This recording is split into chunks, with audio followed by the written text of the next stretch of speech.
I worked in a Fortune 100 company for a long, long time until we had kids. Yeah. And then we were very disillusioned. When we had our second child, I was given like 1 week paternity leave, and my son was in the hospital at the time because Yeah. he was unwell.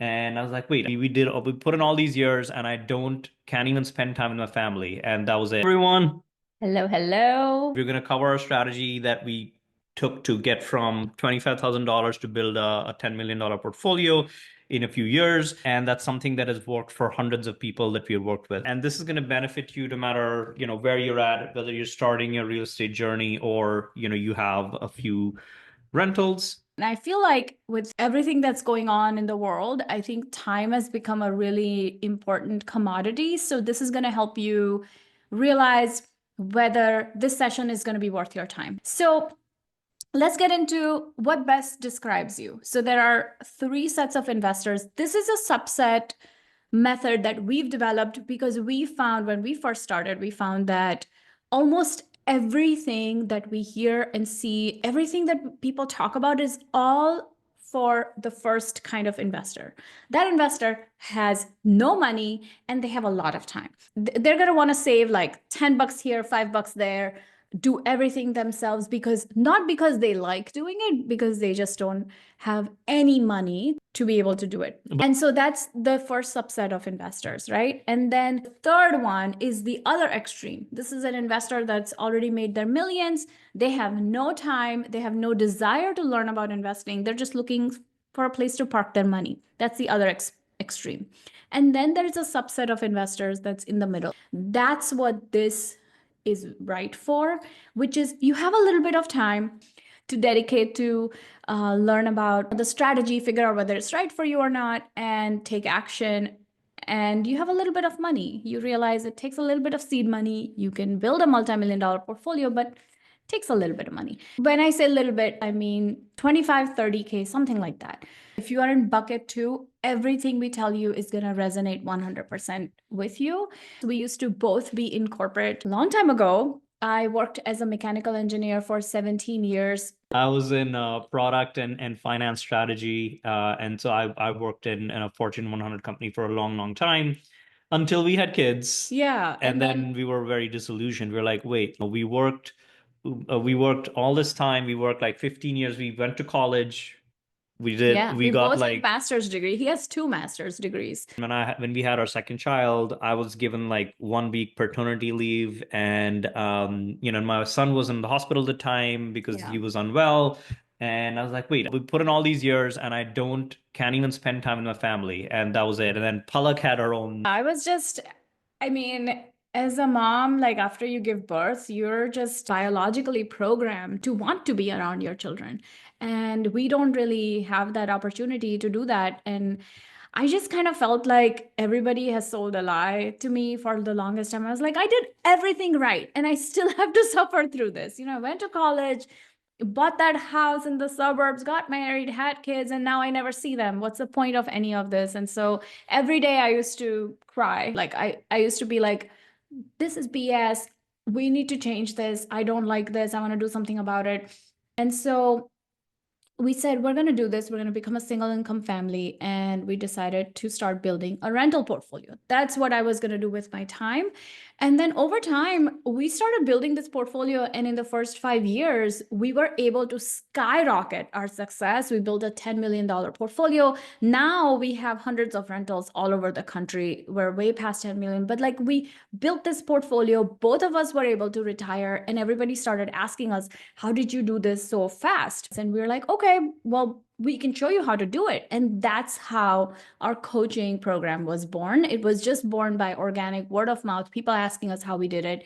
And then we wrote a book about it, and we've been featured on Bigger Pockets, Business Insider. We've been featured in a lot of different publications. And the reason we tell you this is not because we want to impress you or anything. We just want you to make sure that you're listening to someone who's actually had success, because everyone thinks they know real estate and most people don't. And it's something where you can learn a little bit and be able to talk knowledgeably enough to give advice. And we just like to share all this because we want to make sure we're legitimate actual investors, that we're in the trenches now. We're not like, we invested in the past and now we're going to tell you about it. It's not like that. We know everything that's going on. So we're going to cover the blueprint that we use to be able to build a scalable hands-off rental portfolio. Again, when we built a lot of this, when we both had busy corporate jobs and we had two young kids. And everybody used to tell us it was not the best time to invest. Yeah, everybody. And by the way, guys, I think the biggest lesson that we've learned is that the best time to invest is now. Like the best time to buy a property was 10 years back. The next best time is today. We didn't really have any real estate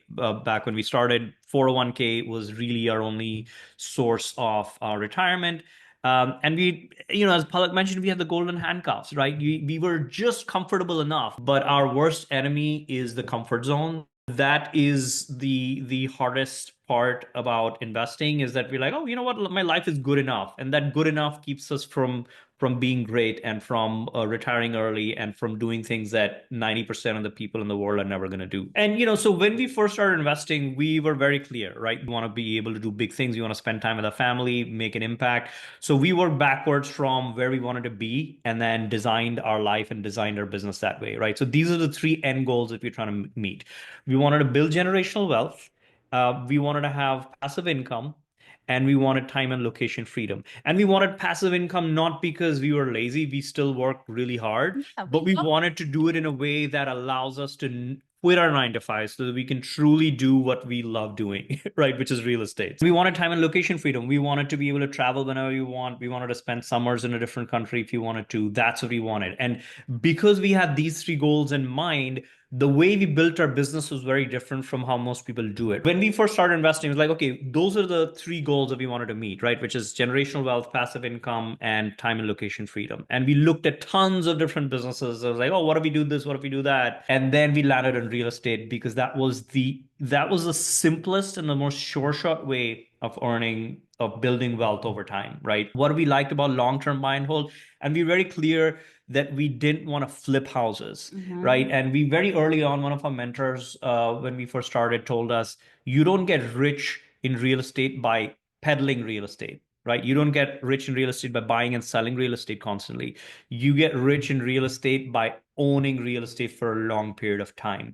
There's a big difference between income and wealth, right? And all we taught about growing up was income. Like everything we taught about, oh, go to college, like, get a degree, get a job. Everything is about income. They teach us nothing about wealth. And wealth is what actually allows you to retire. Wealth is what actually takes care of your family, right? And how do you acquire wealth? Is by owning assets. That's what wealth is, right? Your net worth. You can increase your net worth by owning assets for a long period of time. That's the power of wealth. Palak bought a condo. I'll give you an example. Palak bought a condo in Chicago just before the 2008 crash, which is the worst real estate crash in our history, right? She bought it 6 months before the crash. The value of that property went down by like 45% after the crash. And we were like, wait, what do we do? We just lost all this money. But no, we had it rented, right? We rented it and it rented for 12 years. And after 12 years, we sold it for 100K in profit, right? And that's because that's the power of real estate. Even if you buy it at the worst time in history, you're still going to make money because it's not about timing the market. It's about time in the market. That's why long-term buy and hold is really the place where we want it to be. Yeah. We wanted to scale fast, right? So we first got started with rent-ready rentals, which, by the way, if you don't own a rental, it's still a great way to start, right? Rent-ready rentals are amazing. We still the 3 or 4 rent-ready rentals that we bought when we first started, we still own those properties, and they've made us like tons and tons of money over the last like 8, 10 years. But we wanted to build it even faster. We're like, okay, how do we supercharge this process where maybe we can buy 4 or 5 properties a year, right? How do we retire in 3 to 5 years? That was the question we asked ourselves, because we wanted to spend time with our children when they were small. We didn't want to wait 15 years, 20 years, right? So we made some strategic decisions along the way, right? So we removed the capital constraint. We retired in 3 to 5 years. We just wanted complete control over our investments, right? And we didn't want to rely on somebody else. We wanted to kind of do it ourselves. And then we turned to BRRRR, right? So what is the BRRRR strategy? So BRRRR is an acronym that stands for buy, rehab, rent, refinance, and repeat, right? So the idea is you buy a property, that needs renovation. And because you're buying a property that needs renovation, you can buy it for pennies on the dollar, right? Like you can buy it for a lot cheaper than if it were, completely renovated. So because you can buy it for cheaper, you can renovate it and rehab it, putting in a new kitchen, putting in a new bathroom, new flooring, all that stuff. And then you force the appreciation of it in a short period of time. Instead of selling it, you rent it, and then you refinance and pull most of your capital out, Right. right? And when you do that, you have a property that's rehab, that's rented out. You pull most of your money out that you put into it, that you can now deploy for the next deal and the next deal and the next deal, right? So that removes the capital constraint, and that's the power of the BRRRR strategy. So these are all the benefits of real estate. So real estate is a multi-dimensional asset class. What does that mean? In BRRRR, you make money through multiple ways. Through appreciation, because if you're forcing so appreciation long term, you make money. Cash flow over long term, you make money. Debt pay down, remember, because you're renting it out, your mortgage is getting paid down every month. Um, you get amazing tax benefits. You have forced equity because you're forcing the equity when you're doing BRRRR. And then, of course, you can scale because you're pulling all your cash out. And Rent Ready also, by the way, has amazing benefits. Most of these benefits that Rent Ready rentals also have. You're forcing the so appreciation long term, you make money. Cash flow over long term, you make money. Debt pay down, remember, because you're renting it out, your mortgage is getting paid down every month. Um, you get amazing tax benefits. You have forced equity because you're forcing the equity when you're doing BRRRR. And then, of course, you can scale because you're pulling all your cash out. And Rent Ready also, by the way, has amazing benefits. Most of these benefits that Rent Ready rentals also have. You need a very solid foundation for your portfolio. We do everything now, and our higher level students are very diversified in their portfolios and their strategies. You can do all that, but this, what we're talking about here, gives you a solid foundation to build your wealth and your portfolio. All the diversification strategies are things we don't recommend for people getting started until you have a few million in assets through this, because this gives you a very solid foundation. To give an example of what Palak is saying, like at some point you can say, once you learn BRRRR, you can be like, oh, I'm going to combine BRRRR with short-term rentals. I want to combine BRRRR and midterm rentals. You can do all of that, but that doesn't give you stability if you start that way. So with a scale strategy, we modernize an old strategy to make it more accessible for people like us with systems and processing technology. Again, we wanted time and location freedom, and we did it. We built the business in a way where we're not doing all the work at the property, right? We outsource it strategically. So this is our scale framework. That's our framework that we've built over time that sits on top of the BRRRR strategy, right? Because BRRRR, it can be done in 100 different ways. This is there's a very specific way that we do BRRRR that allowed us to scale very fast in a way that uses the least amount of our time, right? So S in SCALE stands for scalable acquisition and deal analysis. So that's the buy process of BRRRR, right? The buy part. Scalable acquisition and deal analysis. So knowing how to analyze a deal, as May asked in the chat, is the most important thing, right? So a lot of people don't know how to analyze a deal, and that takes months to really master, right? Like you need to analyze like hundreds of deals, using the right tools to be able to know how you need to know how to do your comps for your ARV. You need to know how to do your comps for your rents. You need to know how to, accurately estimate a rehab cost, right? So all that goes into really mastering deal analysis, and that takes time to master. So S stands for scalable acquisitions and deal analysis. C is construction without the DIY, right? So how do you do the rehab in a way? What do you rehab, right? Do you rehab too much? Do you rehab too little? Neither of them is right? You got to be somewhere in the middle, but what does that look like? All that is really important to figure out. Then comes adding cash flow, right? This is about, okay, how do you rent your property? How, do you rent it yourself? Do you hire a property manager? How do you maximize the cash flow? How do you do it in a way where the tenant's needs are met to make it really appealing to the tenants that you're trying to rent it to, right? So all of that is adding cash flow. Like what kind of amenities do you provide, right? And then L is leverage and commercial financing. So this is about really learning how you're going to finance a project. One of the most important skills that you can master is commercial financing. It took us like Palak called, how many banks did you call? 90. 90 banks to really understand like how commercial financing works, and really, and that includes short-term financing and long-term financing, right? DSCR loans, all of that stuff. And mastering And that. asset-based lending. So you're not then limited by your income. This is how people scale fast without being born with a trust fund, right? Yeah, 100%. And exponential growth is, how do you put systems and processes and teams? So everything that we do is built around how do we get the right experts involved and have our right local team that is, managing the rehab properly, making sure the tenants are taken care of, right? All that stuff. Like, we're not the ones taking all the calls from the tenants. We're not even the experts at it, right? Like, we want to hire the right people who can do that for us, right? So how do you do that? How do you put in systems and processes and teams? I have a matrix that I use for property management with our property management company, where we go through all our assets with them every week. Like, okay, what's happening here, and here. There are certain things we look for. What are those things? What strategic insights we look for, what KPIs we track, all that needs to be. So we need to treat it like a business, right? Most people don't treat real estate like a business. They just treat it like an investment. It's not just an investment, it's a business. And the day you kind of start approaching it that way, it helps to be able to scale. And so that's really the scale.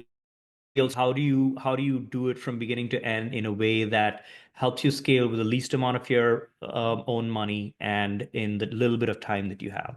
This is an example of a single family deal that I wanted to share. Let's say you buy the property for 100K. Let's say you spend about $60,000 in rehabbing the property. And ARV is the after repair value. So once you've fixed it up, now the value of the property is 220,000. If you were to sell it, you'd get that much money, right? But we're not going to sell it because we're going to go to a bank and say, give us a loan of about 75% against this $220,000, which means that we would get, how much of it back? Like 220,000, 75%. Let's do the math real quick. 220,000 times 0.75. So you will get 165K back. So you put in 160, you'll get 165K back. This is a great deal. So sometimes you'll be left with 10K in the deal, and that's totally fine, or 15K in the deal. That's perfectly fine, right? Basically, what you've done is you've pulled most of the money out that you put into it, and the equity that you created is 40,000. Plus, in the next 10 years, you're going to get cash flow of 30,000, appreciation of about 100K, being conservative numbers in the next 10 years, debt pay down of 20K. So close to 200K profit in the next 10 years from one deal, which you spend, very little money left in the deal because you rehabbed it to force the appreciation. These are the three things you want to master, right? Deal analysis, so figuring out where to invest, how to analyze deals, how to protect your assets, because that's really important once you have assets. Commercial financing is how does commercial lending work? How do tax savings work? Tax benefits alone in real estate are incredible. That surprises people. So there is really no perfect time to invest. It's all about educating yourself so that you can buy the best kind of deal. And there's deals in every market cycle, no matter what market cycle you're in, as long as you know how to identify those deals. If you want to find out more about how we work with people, you can book a link with our team. OpenSpacesAcademy.com/access. That's where you go book a call. We have an incredible community of people that have built their multi-million-dollar portfolios that are there, and we have an amazing success rate in the program. When you're ready to get serious, you can join us at theinvestoraccelerator.com. It's like getting 1,000 episodes worth of information in 5 days, and it's everything you need to build your actionable plan to financial freedom and making work optional.